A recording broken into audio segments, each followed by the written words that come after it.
for joining us, and welcome to the Reptile Livingroom, featuring John Taylor of Herp House Magazine and James Tintle with ColdBlooded Publishing. The Reptile Livingroom is brought to you by Herp House Magazine, the premier digital magazine for the reptile hobbyist, and by ColdBlooded Publishing, your exclusive reptile media publishing company. Now, here are John and James in the Reptile Livingroom.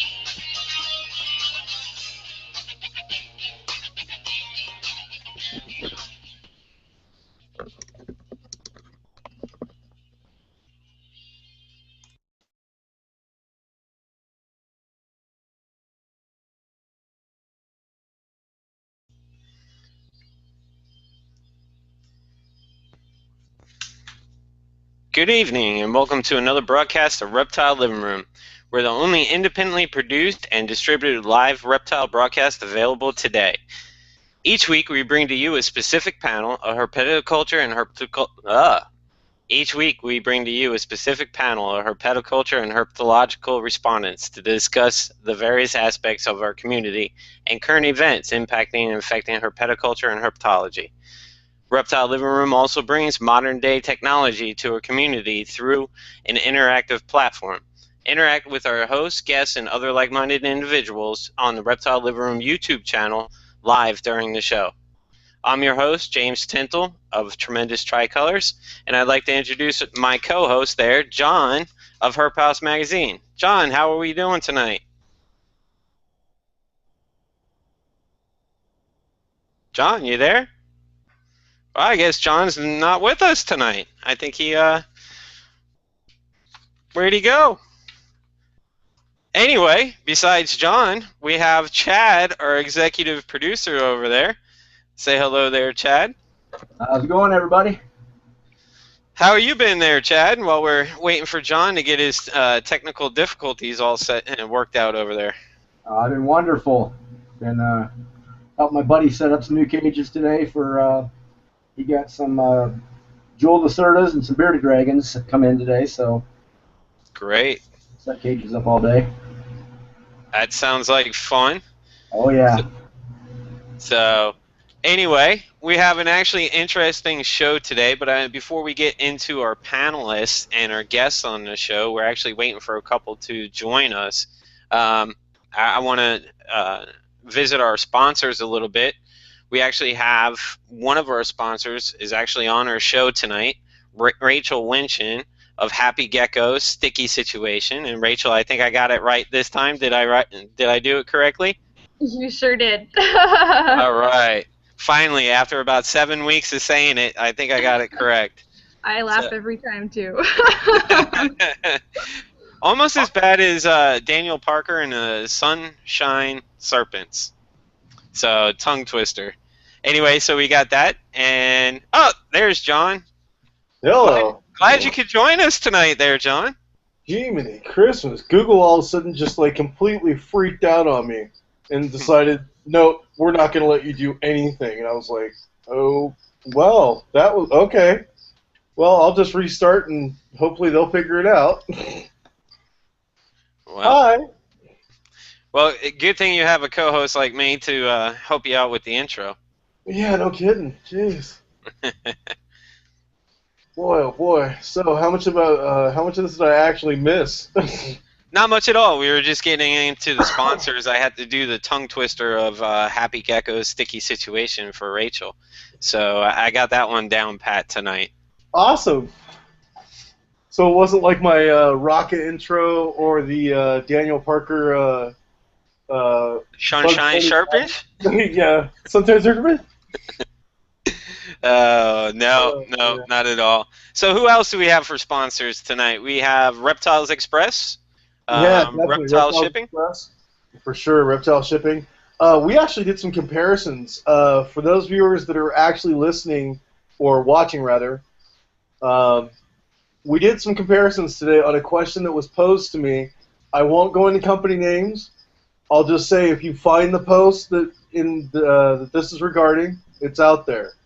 It was asked of me why that a certain person should ship with Reptiles Express. My immediate answer was customer service is known for Reptiles Express.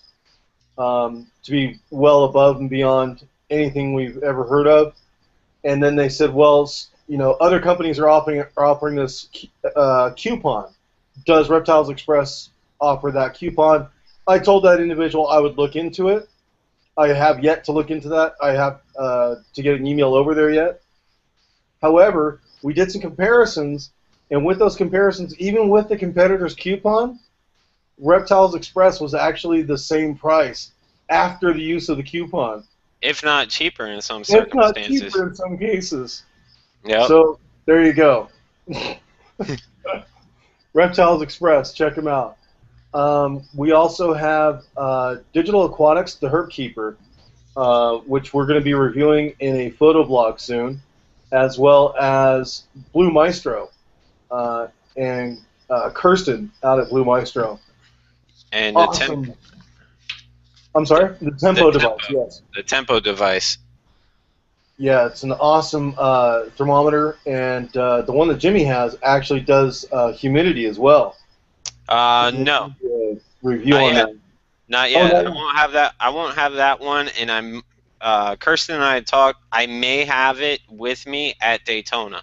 So if anybody sees me at Daytona show, if I have a table, I should have the new one with me, and you can check it out. And then it's going to record temperature, humidity, and temperature, humidity, and what was the other one, John? Barometric pressure. Barometric pressure. That's right. And it's all going to be recorded for 30 days. So you guys can. I love it. I mean, I have it set in my incubator now, and I don't even have to open the door to the incubator. I just check my smartphone. Boom. There it is. It tells me what temperature it is. So it's great, and it gives me a 30-day, and it records data every half hour. And I can set it even closer. Record data every 15 minutes, but it's a great device. And that's the Tempo by Blue Maestro. Definitely. And, our guest from last week with the enclosure.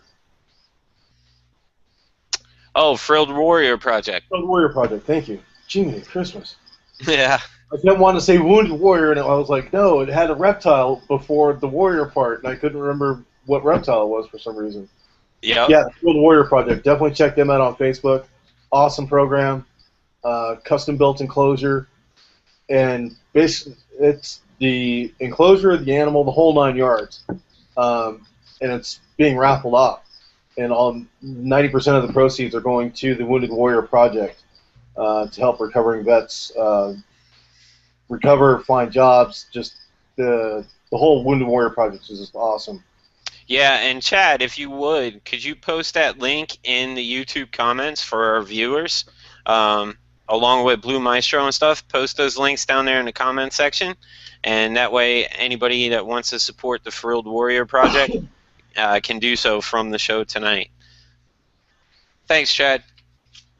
All right, and of course, check out Herp House Mag. We are coming out a little bit late on the July issue. We had some minor delays. Slackers. With getting ourselves moved and resituated and everything else. So Herp House Mag is also a sponsor. It will be out soon. Who else do we have for sponsors, Jimmy? Well, we could throw in Tremendous Tricolors. There's the logo right there. So we can throw Tremendous Tricolors in tonight, and also ColdBlooded Publishing. ColdBlooded Publishing, we have the Guide to Honduran Milk Snakes book out, and Tremendous Tricolors. If you check out my Facebook page, I am just overrun with babies the past couple weeks. Hopefully I can get to pictures tomorrow. Sorry for all the customers waiting. I should have pictures and sexes up all the animals hopefully tomorrow, if time allows me to do so. Yeah, what was the message count this morning? 100 and something? Yeah, something like that. Everybody busting my chops about getting these pictures up. They're all waiting to see what they look like. That's a good thing, though, right? Yeah, absolutely. That's for sure. So. All right. So basically, just kind of jumping right into the show here. As far as tonight's atmosphere, as far as the whole show is concerned, we're not really doing the panel discussion tonight. It's more of kind of relaxed atmosphere, more of like you're joining us in our living room, having coffee with our friends, talking about the what-if situation of disasters. We've all encountered them. Some of us have encountered more than others, but we're all going to talk about, disaster preparedness. What do you do in an evacuation situation? And look at it from all aspects as far as, fire, flood, blackouts, brownouts, you name it. Tornadoes, hurricanes. Yeah, exactly. Blizzards. Blizzards. Icebergs floating through your house. Oh, that only happens in Canada. Right. So, do you guys have polar bears up there? Oh, see, and Rachel, man, she's got tsunamis up there, up in Oregon. Jiminy Christmas. Tsunamis and mudslides, right? Yeah, that's true. Up in Washington there. We get a lot of mudslides here, but there's so much tsunami awareness in the Coos Bay area. We've got signs everywhere. We have maps and stuff to show where the tsunami safe zones are and stuff like that. So that's really helpful. The community really comes together to try and make sure that everyone's safe, and we have plans and that sort over here. But yeah, tsunamis are I'm just outside of the tsunami zone, so we're just safe.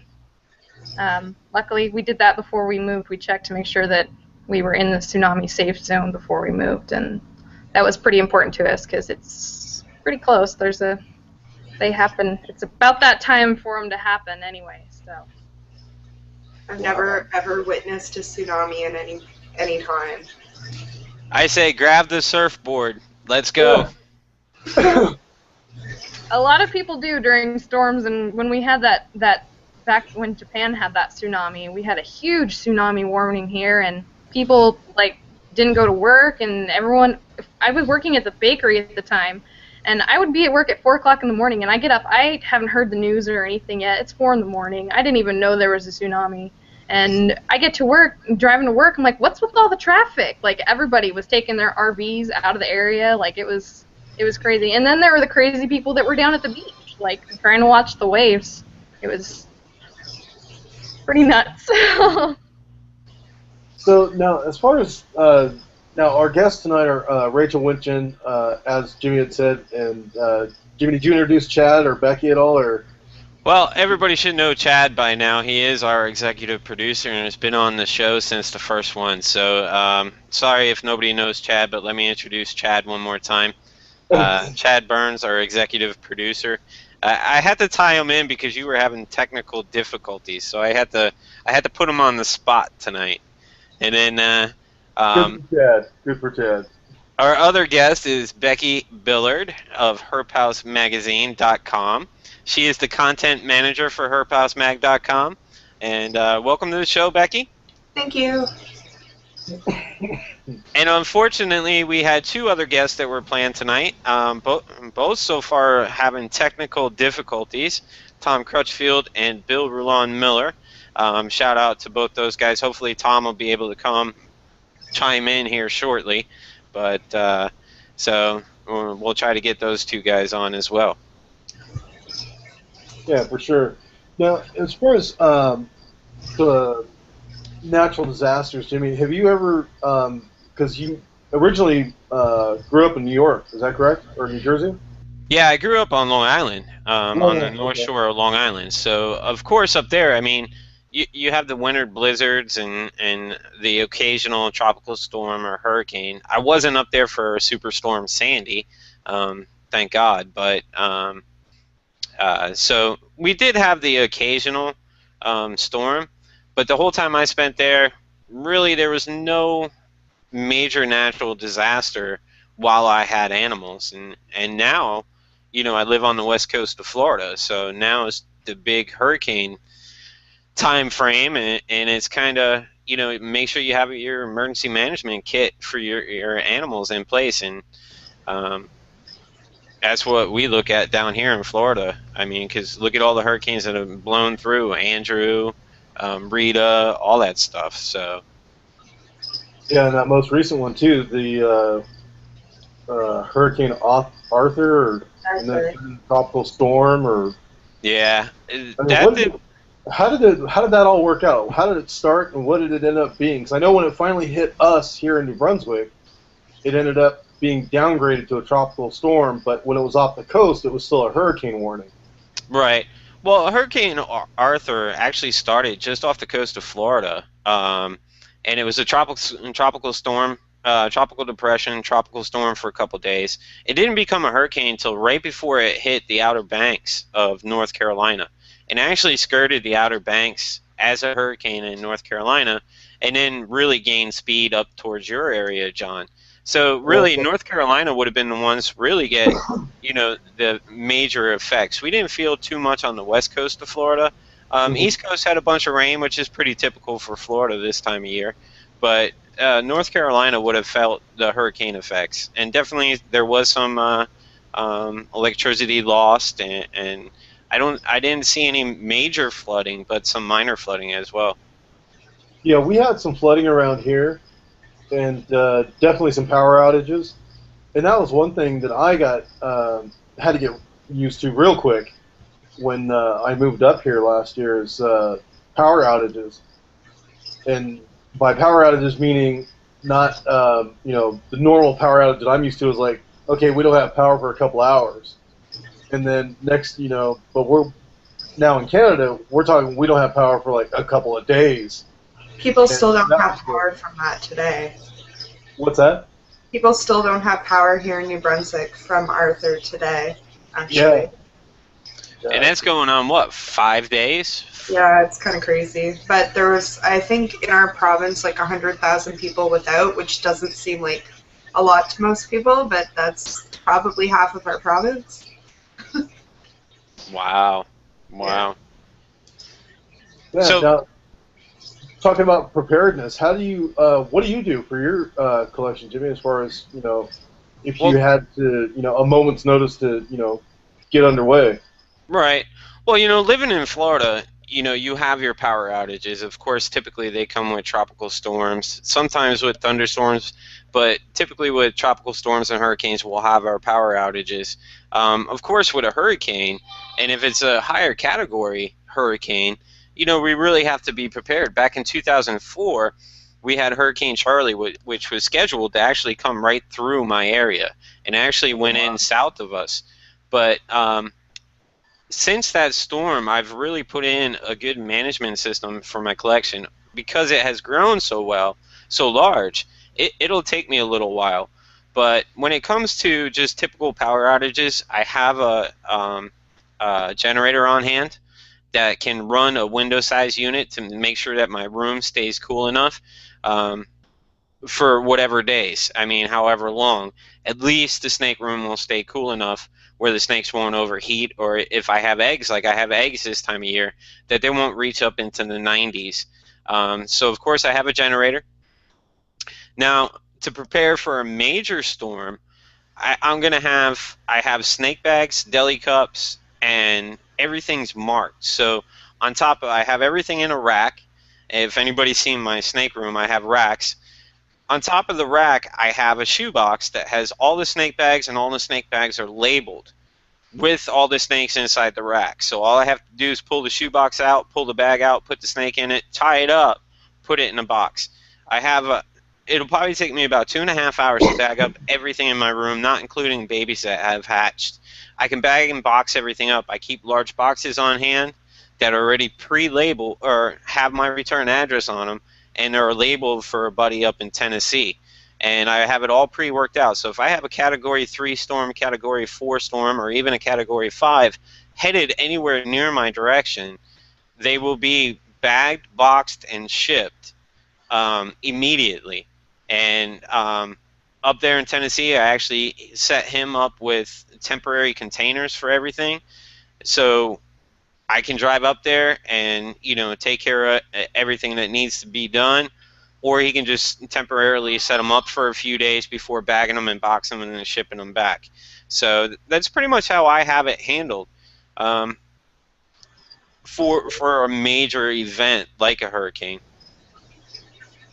Yeah, that's just insane, brother. But you do have quite a, also quite an extensive collection too. You know, and that's the thing. I think when I look at a lot of the major breeders today, is it makes me wonder. You know, gosh, they have, you know, how many thousand snakes?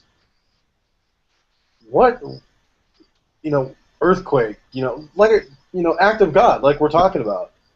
You know, Yeah. how do you? It's like, if it came down to it, could you make the decision of, okay, I've only got X amount of time, which ones do I save? And it's like, wow. You know, do you start counting? You know, do you start looking at monetary value? I mean, how do you make that discrepancy? And Well, you know, in my case, in the short term, so let's say maybe it's a rare tornado or something. Um, Really, you don't have a lot of time for a tornado to pack up animals. You know, you're headed to the bathroom to put yourself in the bathtub to take care of your own life and you know, hope for the best. Right. So it's the longer term ones or the after events like losing electricity for days on end or something like that Right. that you can prepare for. But you know, for earthquakes and tornadoes where you only have maybe a few minute warning, if any, it's kind of, you know, your life's a little bit more important as far as I'm concerned. Yeah. Sure.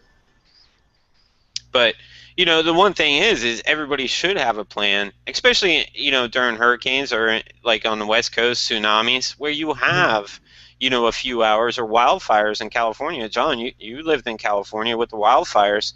You know, you may only have 24 or 48 hours to evacuate. So you have to make sure that you're able to pack them up and get them out of there and have a spot for these animals, especially when you have a large collection of, you know, 100 plus animals or 50 plus animals. You need to have that all in place, and that's for the animal's safety and for the animal's benefit, and because you don't want to just get up and leave them there. Yeah, I remember when I was doing the original Euromastix breeding, and I first got into Euros and Beardies and, you know, the leopard geckos and stuff like that. And I had about 50 species of animals on, you know, second floor apartment in California, earthquake. You know, it was like we had enclosures bolted to wall studs, and yeah, needless to say, that apartment manager was not happy with the reconstruction projects that we did to ensure the safety of our reptiles. So we ended up paying a little bit more on the exiting deposit than we probably should have. But our reptiles were safe. Well, you know, that's what the main concern is too, right? Is to make sure that your own safety and then that Yeah. your pets are safe. I mean, a lot of us reptile owners actually have four-legged pets too, as well, or birds, or, you know, even outside. You know, a lot of us down here in Florida keep turtles, tortoises, stuff like that outside. And when big natural disasters like that come, you know, you have to secure those animals and make sure they're safe. I mean, you know, very rarely here on occasion we do have, you know, freezes here in Florida. Not as cold as Canada, but we do have freezes. So, you know, I pack up the animals, I bring them inside and set them in the garage, and when it warms back up, they go back outside. But, you know, there's so many things that I think in the hobby people need to really look at other than just having a snake or a lizard or a turtle inside as a pet.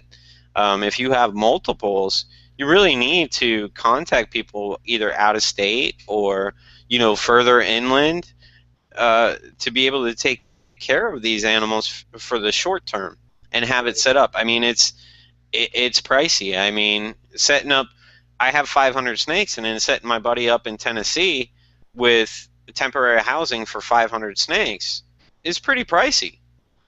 Yeah, for sure. For sure. Now, this is something, Jimmy, that I want to talk to you about a little bit. As far as like power outages, you know, what's the longest period that you've ended up going, you know, in your snake room without power, and how would you deal with that? Because you're kind of in a more humid or tropical environment, where in California, when I was there, was more in a, you know, dry environment. And then I want to ask Becky too, you know, because she's, you know, obviously from Canada. There's icebergs in our rivers. So Still, in the middle of July, you have icebergs exactly, floating down the river. There's freaking iceberg. It's not that bad. It's only until about May. Oh. Well, Yeah. let's start with Becky first. So Becky, you know, the big deal with being in Canada is probably the cold weather. I mean, if you have a power outage, you're not going to have heat for the house. How do you go about making sure that your reptiles will have heat during that short or long-term power outage? Well, I find it's actually like extreme heat in the summer and extreme cold in the winter. So in the summertime, a reptile room with all the lights, if it's not ventilated properly, can overheat, and I've definitely experienced that, sadly.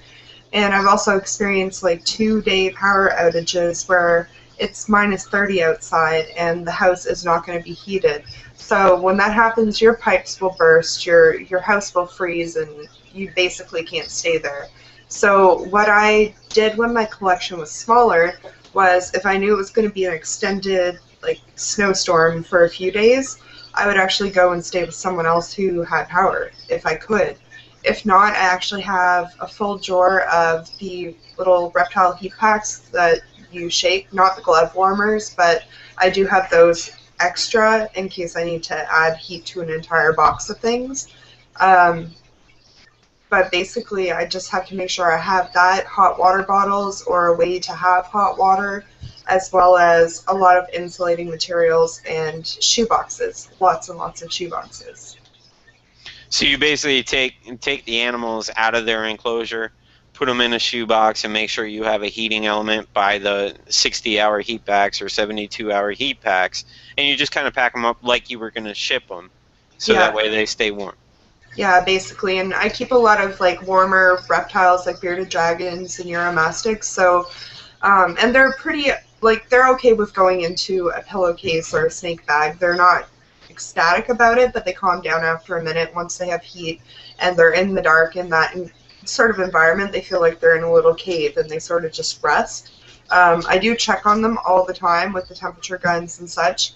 The only thing is, when you have them like that, you have no gradient, so you kind of have to go through a heat cycle in the daytime and a cooler cycle at night. That's why I kind of put all the shoe boxes into another box and then have added heat during the day, and then take them out for less, almost like a cooling period at nighttime. But it all has to be monitored, and depending on how long the power is out, it can be a very time-consuming, every-hour task. Now, after a day or two, now you're saying that you take them out every couple hours. You actually unpack them and take them out, or? No, but I have them where I can hear if there's a reptile that's not happy in its bag. So if it's moving around a lot or there's something wrong, I will check on them. But I have them sort of done by category. So all my bearded dragons go together, and I have the one set temperature that I keep them at, since there's no gradient. So I keep them usually around like 90. So it's not too hot and it's not too cold, but they're not going to sort of shut down while they're in there. And then I have things that need cooler temperatures aside. Uromastics need warmer. So I can sort of monitor every hour or two the whole area at once instead of just each individual box. Right. Now, how do you offer water, like every day or two, or? Depending on species, yeah, I would. Okay. Now, you don't feed them at any time during this. No. They go on fast as well. Yeah, and it's kind of unfortunate because certain things, if you're trying to get them to put weight on, like I've taken in rescue animals, those ones are sort of the ones I would make sure that I'm always checking and maintaining their needs, that I have some way to keep them outside of their box that I have them in. So if they need any sort of medical attention, dosing with calcium, anything like that, that I can sort of monitor it. But they still have to be kept warm, so that's kind of the biggest concern, is to keep them warm and keep them in the dark so that they're not too stressed in the process, because it's not easy on them no matter what. And it's not easy on an actual keeper either. I mean, it's a very stressful situation for you as well. Yeah, for sure.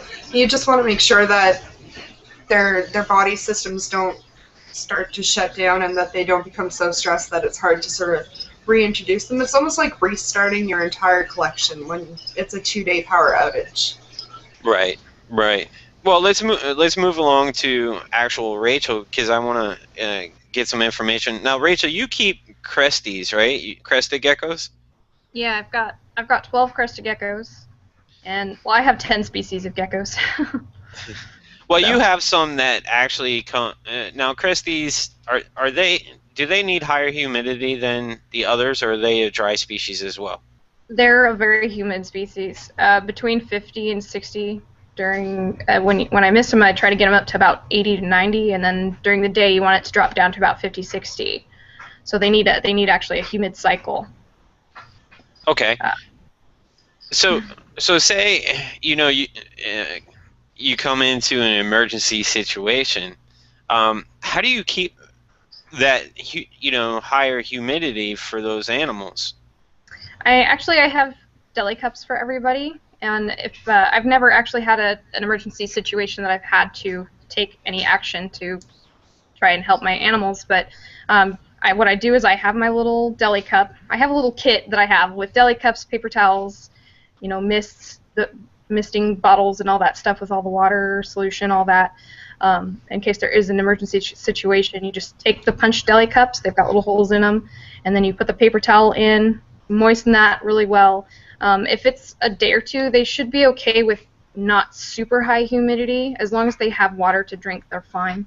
So I just mist them and change their paper towels every day because it's not fun to sit on the same paper towel. But yeah, little deli cups, no big deal for them. And the same thing as what Becky does. You keep hot packs on hand.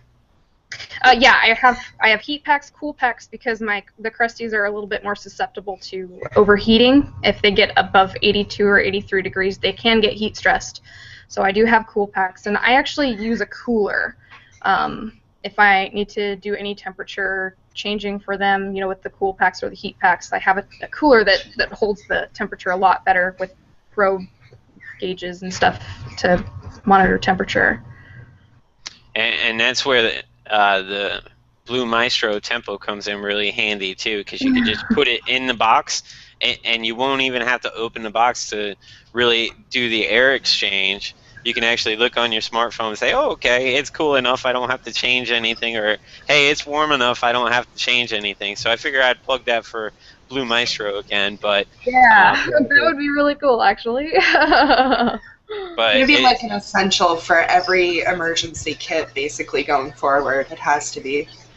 Yeah, and the unit is going to be great because it's going to do humidity, barometric pressure, and also temperature. So you won't actually have to open up a packed up box. Like I pack everything in a styrofoam box and a styrofoam lid to keep it all temperature for the short period of time, and you just throw the unit in there and you can record it. So, and what I'm going to start doing is I'm actually going to start recording some shipments with clients as well, and throw the Blue Maestro Tempo unit inside the box with the animals, ship them, and it'll record the data throughout the trip. So I can actually look at what the current temperatures are in the cities and what my box temperatures fluctuate back and forth. So it's going to be really neat how I'm going to have that all structured up, ready to go for this winter and next spring, and hopefully I'll have data to really produce going next fall. Hey, Jim. Yeah. Being up here in the north, I volunteer. You can send me anything you want, and I'll send you all the data you want. Yeah, exactly. Huh? Well, see, here's the thing. What's going to be great about this data, and I hate to get off subject, and I will in just a minute, is the data. The data essentially is going to be loaded up via Bluetooth or Wi-Fi to a hub. So I can actually be able to pull the data as it's going. So you won't have to send me any data. I'll have all the data sent to my phone. Well, okay, you can just send the animals my way with that. I'll just send you empty boxes. Send me the unit back. Well, no, because, Jimmy, the animals, with the body contractions, they create heat in the box. Yeah, right, you want a true reading. Exactly. Do it right. And it's always the more expensive animals to create the best heat. You got it, bud. Yeah. Yeah. I got you there. You know those gray bands that just hatched out. I'm sure those are on your list too, right? You know it. So let's get back on topic here, and John, I'll answer your question too. I really, for power outages, for me, I don't go a length of time because I go straight out to the garage. I start the generator and I put the window unit in and boom, plug it in. I mean, I don't for any long term. Now, if the roof of my house blew off, well, that's a totally different situation. I got a lot more to worry about than just heat. But here in Florida, we have to worry about the heat because we do get up into the mid 90s, and the nighttime temperatures are around 72. The snakes I keep, really, it's not going to bother too much as long as I can keep the temperatures below 90. I don't want to get them too high above. They'll be able to take short periods of time in the low 90s, but it's going to cause a lot of stress for the animals. So as long as I can keep them below 90, I'll be all right. And a single 5,000 BTU window unit and a single generator, running that window unit, I can get my room down to 72 with it. Dude, So you're talking about 90-degree heat being hot. My 2-bedroom apartment was like 110 in the summertime because I refused to run the air conditioner because I was too cheap.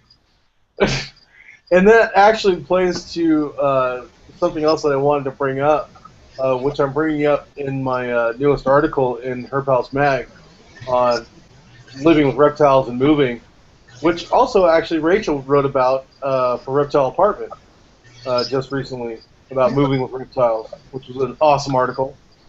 Definitely check out. Picking animals that fit your actual your habitat, as it were. So in other words, because I lived in San Diego and I knew that my apartment was constantly at 110 during the summertime, I already knew I would never own a crested gecko in my life because they're not going to survive over 90 degrees for more than a couple days. It's just, and I'm not going to, air condition an entire room and run up my power bill to $200-300 to keep a couple of geckos. So I ended up, Uromastyx, bearded dragons, all the dry area species. That's what I would keep. The most tropical species I ever kept was actually milk snakes that were old breeders that were actually donated to me by Robert Applegate.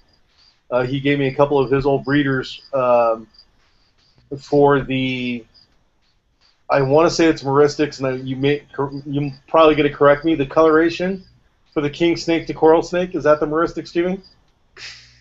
the coloration? Yeah. Well, yeah. Okay. I mean, it is part of the meristics, systematics of the reptile itself. Yeah. Yeah. Okay.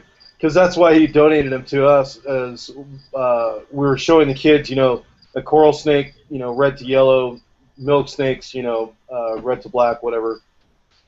But that's why he donated those, and those were the most tropical ones I kept. Was the Honduran milk snake. But everything else was more of a dry species that I kept. Have you been that way as well, or being aware of the environment that you're living in as far as what you keep? Yeah, to a certain extent. Now, I keep a lot of mountainous snakes that typically don't like anything above 82. So, I mean, I do keep them, and in a normal atmosphere, that's fine. But they will be able to take short-term, heat. So, snake-wise, colubrids, I don't work with a lot. I definitely don't work with Lampropeltis zonata due to the fact that high humidity here and higher temperatures, and they like the cool, moist, so I definitely don't work with that species. I've worked with them in the past. They just don't fit my collection very well. I don't work with a lot of the Asian rat snakes for the simple fact that my room during the summertime is 80 to 86. So I definitely don't. I don't work with those as well because they like it a little bit cooler. So Right. I am very picky on what I do keep, and of course I don't keep a lot of the desert species like rosy boas or even Transpecos rat snakes because they like a lot of dry airflow, and I really can't provide that here in Florida. And every time I've had them, I've always had issues with them. So if I would work with them, I would have to literally set up a new place and really get their environment to what they like. So yeah, I mean overall I do. I choose species that fit, you know, the temperature range and humidity range of what my room is. Right, right. And how about you, Rachel? Do you do the same? I noticed you. Rachel was just talking about she used to live in Palm Springs, 120 degrees in the summertime. Yeah, What the hell? that used to suck. I'm glad I moved north. Actually, I do prefer animals that I don't have to necessarily heat because it's just deer. The crested geckos are really great for that. I mean, my herp room is set at an even 72 to 75 degrees, and that's the only room that I actually heat in the house. The rest of our house is about 65, and that's fine for us. We just wear extra clothes. Yeah, I prefer not to. Like similar to how what James said in Florida. I almost said Hawaii there. It's pretty humid here. We get 60 to like 100% humidity, and that's tough on desert species. So I have 6 leopard geckos, but that's really it. The rest of them are humid, loving, and room temperature. My tokay and my day gecko like the heat, of course, but. Oh yeah. Okay. Very cool. Now, Becky, what's been your experience as far as that's concerned? I'm sorry, what was that? Caught you off guard. Sorry about that. No, I just couldn't hear it. Sorry, it cut out. Oh, 1 second, chat. So Yeah, Becky, now being in Canada, you know, you said you have extreme cold and extreme hot variance between the dead of winter and the dead of summer. How do you actually correlate your collection of animals? You said you had bearded dragons and neuromastics, which are desert dwelling, hot, you know, species. Do you find that it's hard to really correlate those two to your temperature range inside your house? Definitely. Basically, at my last place, I had a strict reptile room, so I had all my reptiles in there, save for maybe a couple species. Here at the new place, we've actually spread them around based on their environment and what each room's general temperature is. But the hottest ones do go in the reptile room, or where John's office is, or our office.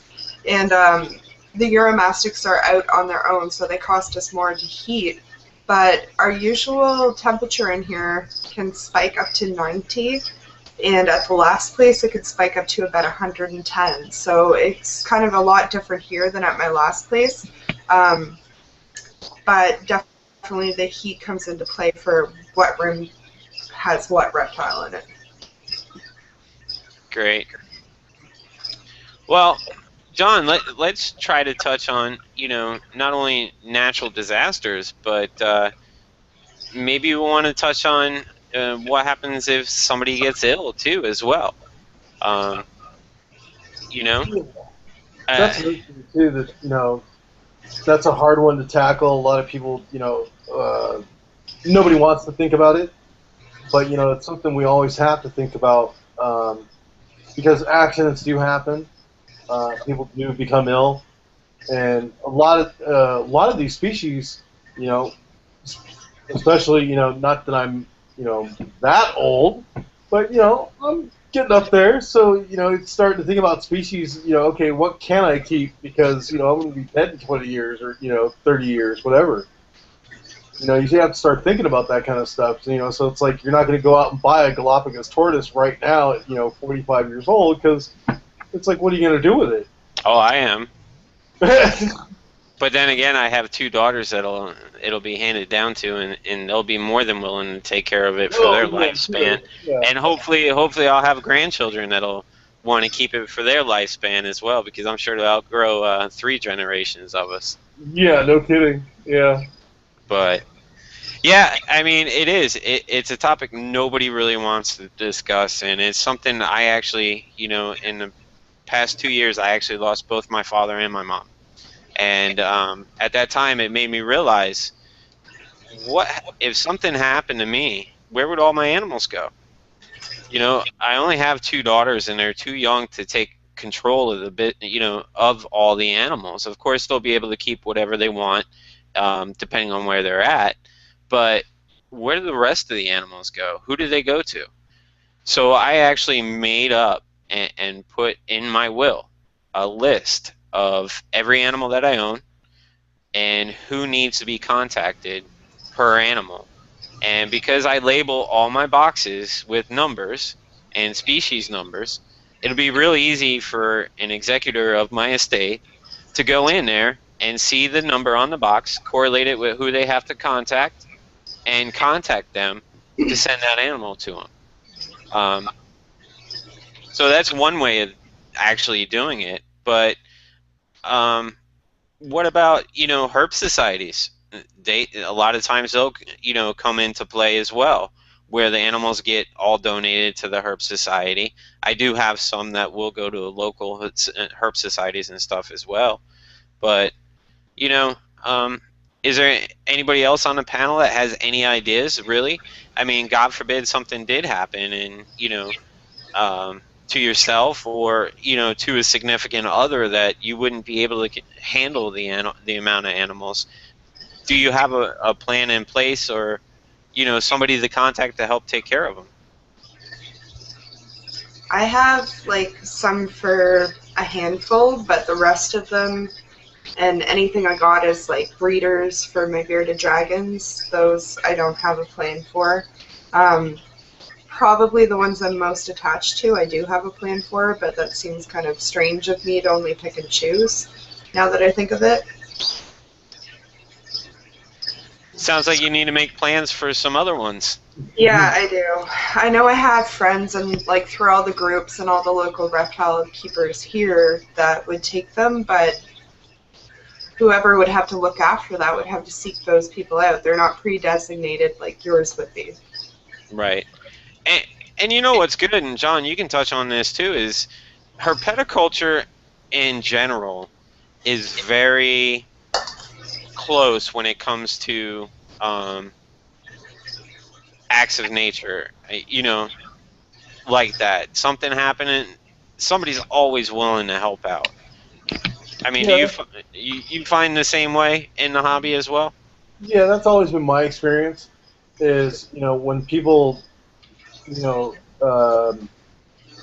a rough spot or something like that, if they do reach out, or if the word does get out that hey, they're looking for some, they need some help out there or whatever, the herd community usually runs right in and is fairly generous and respectful of that person's privacy, as well as just trying to get the word out and help them out in any way possible if they can.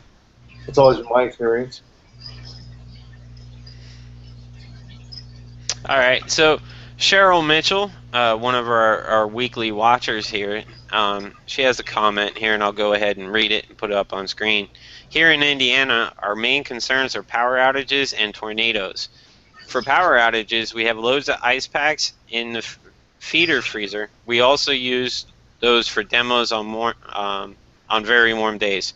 For hot days with no AC, and several heat packs for cold days with no heat.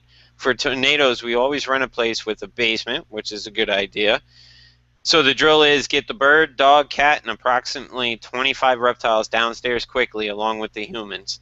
So she pretty much has a plan in place, and it sounds like a pretty good plan. I know for tornadoes, for me, I don't have a basement. I live in Florida. When we dig a basement, we hit water. So none of the houses down here have basements, so it's pretty much me and 500 snakes in the bathtub with a mattress and the 2 kids, and hope the dog joins us. So, I don't think I'll have much time for a tornado to really bag up that many snakes and get them, get them in the bathtub with me. So unfortunately, that wouldn't suit me as too well. What about Chad? Let's go to you, since you're in Ohio and you kind of have a mixed bag of stuff there in Ohio, because you get blizzards, crippling blizzards in there in Ohio, and you also have pretty severe spring thunderstorms and tornadoes and stuff. How do you deal with your animals? Because you guys up there are pretty temperate time, temperate kind of climate. So how do you really put everything in perspective with your collection? I always have hot water bottles, many of them that'll keep the heat for a while. I've got a lot of candles, and if you go on YouTube, there's a way to make a space heater out of candles and clay flower pots that retains the heat, So there's ways to heat things if the power goes out. I've got a generator in case of emergencies too, but if something goes out and you can't get gas from the pumps, the generator's only going to be good as long as you can get fuel. So I've got a lot of backup plans and everything. So it's well, good. And there's another little trick. You and Becky had mentioned hot water bottles, which I kind of find strange because I don't need to keep it hot because usually here in Florida it's warm enough. My trouble is keeping it cool. So what I do is I actually freeze water bottles, 2-liter bottles, and I'll actually wrap that 2-liter bottle in a thing of newspaper and put it inside the cage as well. And the snake will actually either go to it or whatever. I won't just put a frozen water bottle in. I know guys out in California, and John, maybe you would have seen this too as well, is guys in California in the snake racks, they would actually line the top of the rack where they were with frozen water bottles, so the cold air sank into to keep them cool enough during the summertime. You'd be amazed how much the temperature will go up in a room with just a couple candles and a pot of water over it. That water heats up, creates humidity. The humidity holds the heat into the room, and it keeps the heat in there better. So there's a lot of little tricks you can do to keep it warm. For sure. Thanks for the invention of heat packs. Yeah, no kidding, huh? And actual cold packs too. I mean, I use cold packs during shipping from here during the summertime here in Florida, and they actually have ones that lay flat, and you just soak them in water, and then you put them in the freezer, and they swell up. You put them in the freezer, and then you just throw them in a Ziploc baggie and put them in a box when you ship the animals. So I have plenty of those as well, but nothing to really cool a whole entire collection. I did see. I don't know if any of our audience actually tried it out or not, but I did see a way to cool rooms with the use of a styrofoam cooler, a solar panel fan, and a couple frozen water jugs. And I've never tried it, but I actually have a couple. I've been saving my styrofoam mouse boxes that I get all my mice shipped in. And I'm actually going to try it out because I just found a solar fan, and I'm going to actually try it out and see how cool I can get my room this wintertime or this summer just by using 2 frozen water jugs, that solar fan, and a cooler. You can actually use little CPU fans too, the little 12-volt ones. They can run all the time, not use hardly any energy, and they'll draw the cold air out of them. Well, they sell now. Everything's so solar now. They do sell a 12-inch fan that has a solar panel attached to it. Oh, okay. I didn't know that. So you just stick the solar panel out the window, and the cord comes right in, and it goes right to it. So you don't have to have a 12-volt deep cycle battery or anything like that or converter or anything. It's just a 12-inch fan with an actual solar panel. Oh, that's cool. John, do you know of anybody that actually used that system? No, I haven't yet, but I'm really interested in it. I'll post a couple of the YouTube links up on Reptile Living Room Facebook fan page. Yeah, for sure.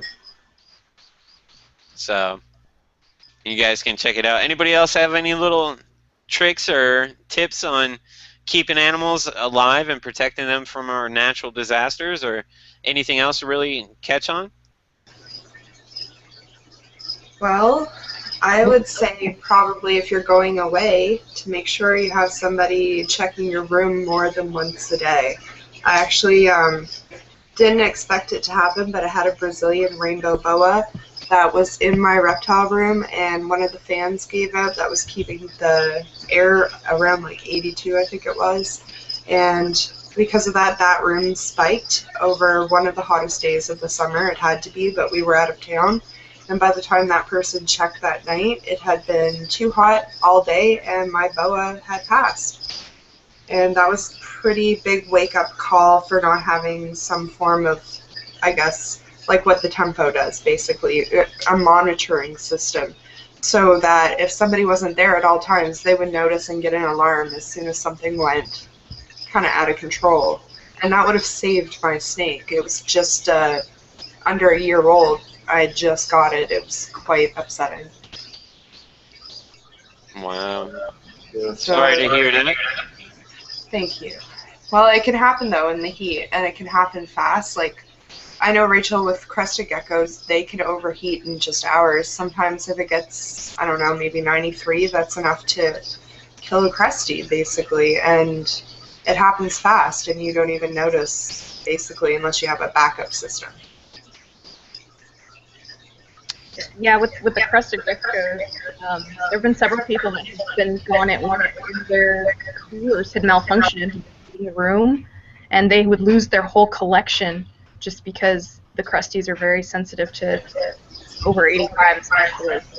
Exactly. So you get a hot summer day, and it's like 92 to 95 in there, and you're gone, even for a day at the beach, you're gone for 4 hours. That's enough to cause such heat stress in them that it's too late. And even at that, like if you were to catch them at that, they'd have been so hot so long they could have damage to them. So, got to be careful about what stays in which room and how many times it's checked a day, basically. Yeah, for sure. Now, Chad, speaking of emergency situations and, and stuff like that, you've had to deal with some emergencies in your reptile collection over the years. Do you want to talk about that a little bit?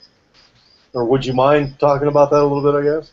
Yeah, 2012, February, it was a real cold winter. I had all my animals, I had them on heat tapes, but I had all my ball pythons in a cabinet, basically to retain the heat a little better in the basement. It was an insulated room.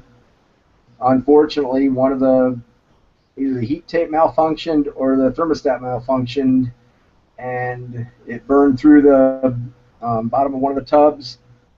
And since they're all in an enclosed cabinet, they basically smoked out my whole collection. I lost my whole collection within a week. There was only 12 snakes, I think it was right now, but 12 hand-picked that I'd raised from babies and getting ready to breed the next year. So I stayed out of the hobby for about 6 months and finally got back into it with some help from friends, who talked me into getting more animals again, not giving up. But yeah, it was a rough one, for sure. Yeah, no kidding. You just never know what it is. Now I keep more smoke detectors around. There was, I just happened to catch it when I was down feeding, and checking on them.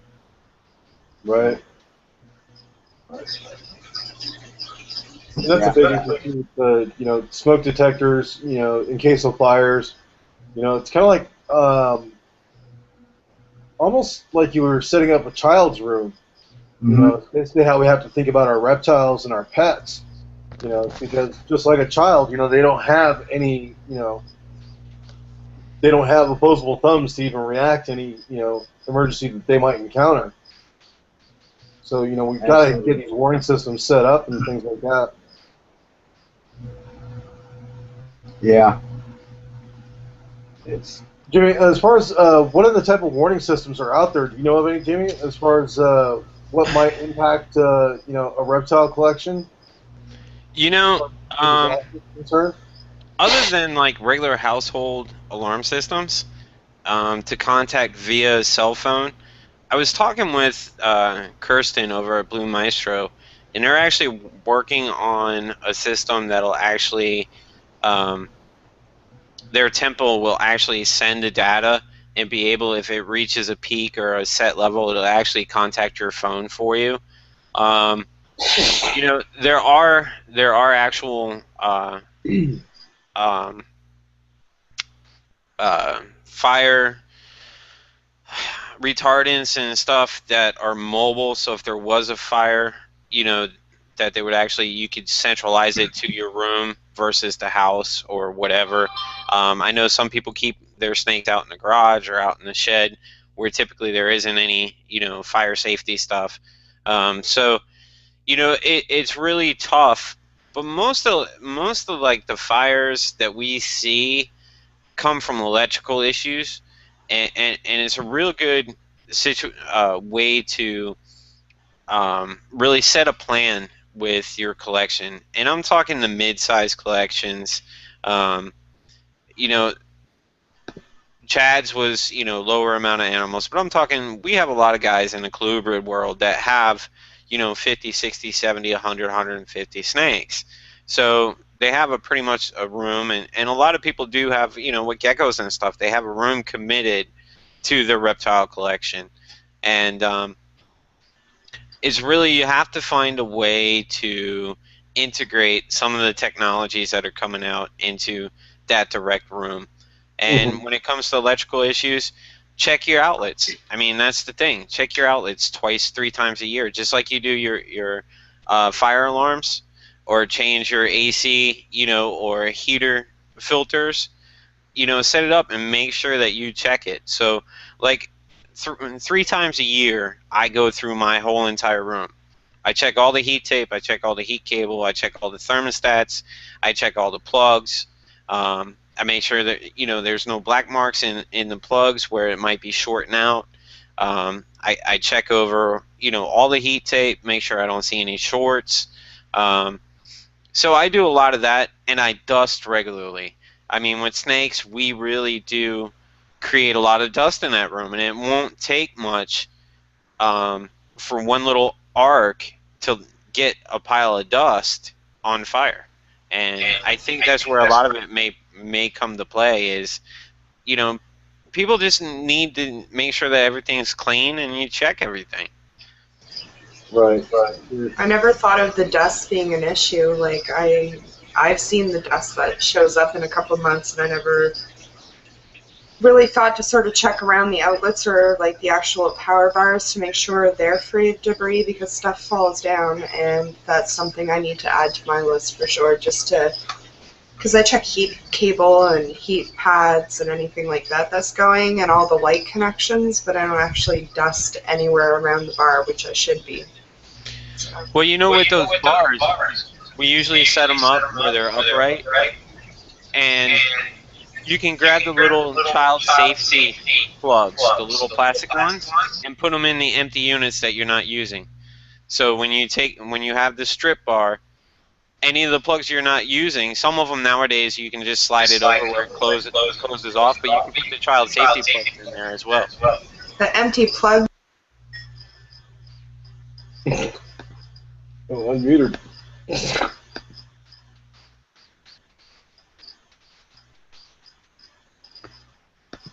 Chad, you're talking and nobody can hear you. Go, Becky.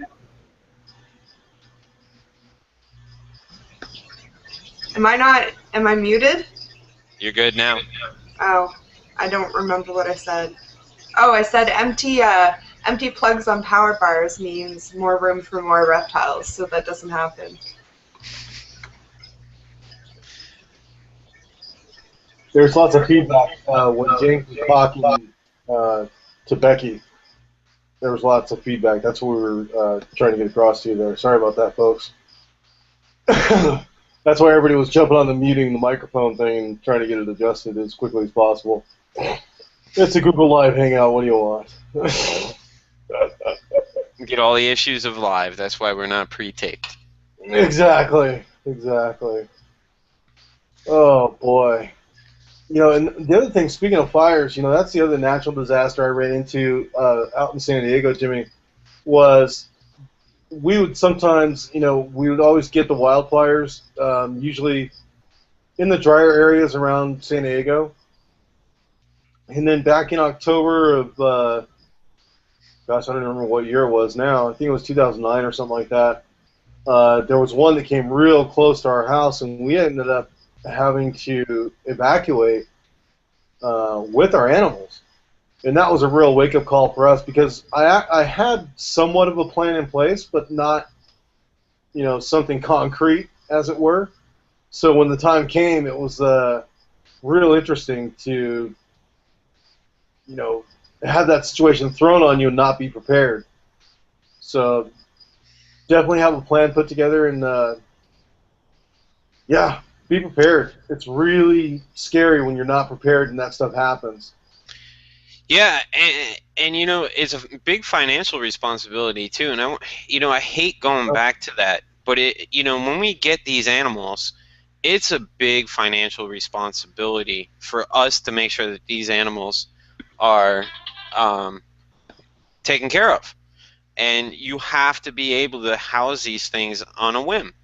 And so, I know a lot of people don't think about it, but they need to stop. They need to look and look at where they are in the country, whether you're in Canada like Becky and you have 4 or 5 day, power outages, or you like you, John, out in California with wildfires where what do you have, 24 hours to evacuate, if that? Hey, you got 2 hours. Pack your stuff up and get out. Yeah, one of them was 4 hours we had. So, or, in Rachel's case, Rachel, you got a tsunami coming your way. You don't have very much time to really pack up. So, what's the average for a tsunami emergency? What do they kind of give you? Is it 15 minutes, 20 minutes, an hour, 2 hours, a day? Well, if there's a tsunami that hits close by, it will hit our coast within 10 to 15 minutes. So pretty much you just have to run for safer ground. And they have signs telling you where to go. There's meeting signs and stuff like that. But, if there was a tsunami disaster, this area, we have 2 bridges that go out. In order to get out of our area, you have to go over a bridge. And if there was a tsunami, both of those bridges would be taken out. So we would pretty much be stuck in the bay, like, for days. It could be days that would happen, Wow. Yeah, it could be a scary situation, but if you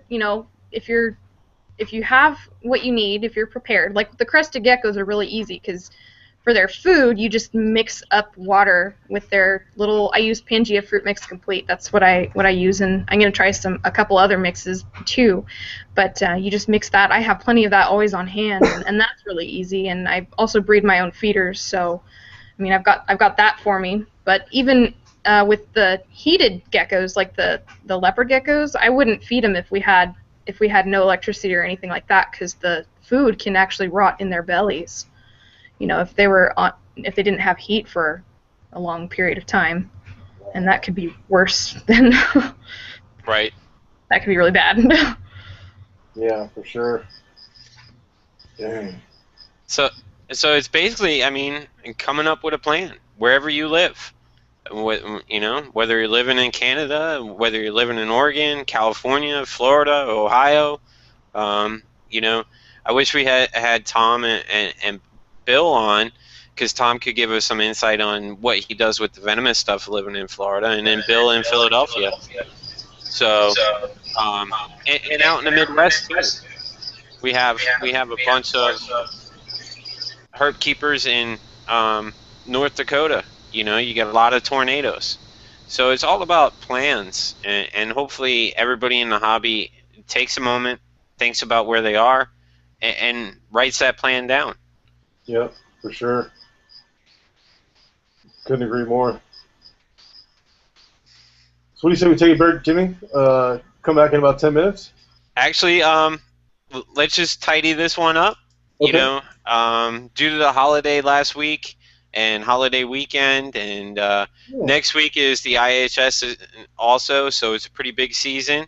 Yeah, for You know, sure. people getting our guests on and without technical issues is a little rough, but really Yeah. I don't have much more on the topic other than, you know, getting the word out and telling people, hey, here we go. And Yeah. you know, I'm going to mention this, and maybe somebody will pick it up in one of our audience. Maybe in your area, if you could make a checklist of the things that you do and post it on our Facebook page. So if you, There you go. like, I live in Florida, and I make a checklist on what I need to pack and how I need to do it, and post it on Reptile Living Room Facebook fan page. And then I'll call out somebody to write an article for Herp House magazine. There we And go. For sure.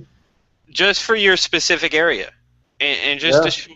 a short article on basically what you do and what your plan is. You know, what's your emergency plan for your area? Because everybody's different, and I'd love to hear what everybody else's stories too as well. Yeah. I'd definitely be interested in that, for sure. You know, so anything else? I don't have anything else right at the moment. No, I think we pretty much covered everything and all the natural disasters we can think of anyway. If not, they can hit the comment section down below. Yeah, there you go. Below. Hit the comment section down below and type in your natural disaster in your area. And if you're watching us from the UK, Germany, Japan, I know we have people watching us from India, Australia. I'll be glad to hear from you. And what kind of natural disasters do you guys have happen in your area? And how do you you know, keep your collection safe? I'm always into hearing from different parts of the world. For sure. Chad, anything from you, sir? Nope. I got to go find some cheesecake. Nah. We were joking about that earlier. Yeah.